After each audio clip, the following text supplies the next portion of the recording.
Brigadier Azmi যা বলেছে এটা তার ব্যক্তিগত বক্তব্য। এ ব্যাপারে তিনি কোনো দলের সদস্য না হওয়ার কারণে এ ব্যাপারে ব্যাখ্যা বা দায়টাও দলের নয়।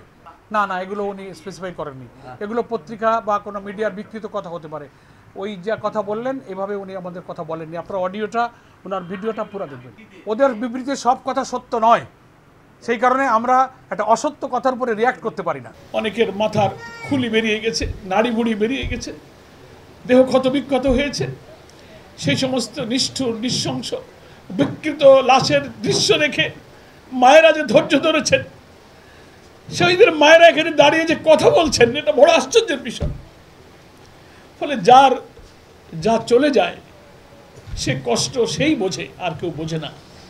সেজন্য আমরা সকলেই আজকের এই পরিবেশে খুবই ভারাক্রান্ত। যারা অন্যায় অসত্যের বিরুদ্ধে জীবন দেয়, অধিকার রক্ষার জন্য যারা লড়াই করে, সত্যের জানা সংগ্রাম করে, ন্যায়ের জন্য ইমানের সাথে যে মৃত্যুবরণ করে, আল্লাহ রসুল বলেছেন তাদের মৃত্যু আল্লাহ তাআলা শাহাদাতের মর্যাদা দান করে। তো শহীদদের এটি হচ্ছে বেঁচে থাকা। আজকে শহীদরা বেঁচে আছে বলেই তো আমরা ঢাকা থেকে আসছি। যুগ যুগ ধরে আমরা চলে যাব, আপনি চলে যাবেন, কিন্তু এই আবু সাইদ সহ রংপুর এবং সারা দেশের এই 1000 শহীদকে বাংলাদেশের মানুষ কোনোদিন ভুলবে না। এটাই শহীদদের বেঁচে থাকা, ইতিহাসের অংশ, বিজয়ের অংশ। আজকে 15 বছরের অস্বস্তি, জুলুম, নির্যাতনের এই কালো অধ্যায় পেরিয়ে বাংলাদেশের 18 কোটি মুসলিম মানুষের বুকের উপর থেকে অত্যাচারের যে পাথরটা সরে গিয়েছে, আজকে মুক্ত স্বাধীন নতুন বাংলাদেশে আমরা আজকে যে স্বস্তির নিঃশ্বাস ফেলছি, এর পিছনে আবু সাইদ সহ রংপুরের 16 জনের রক্ত আছে।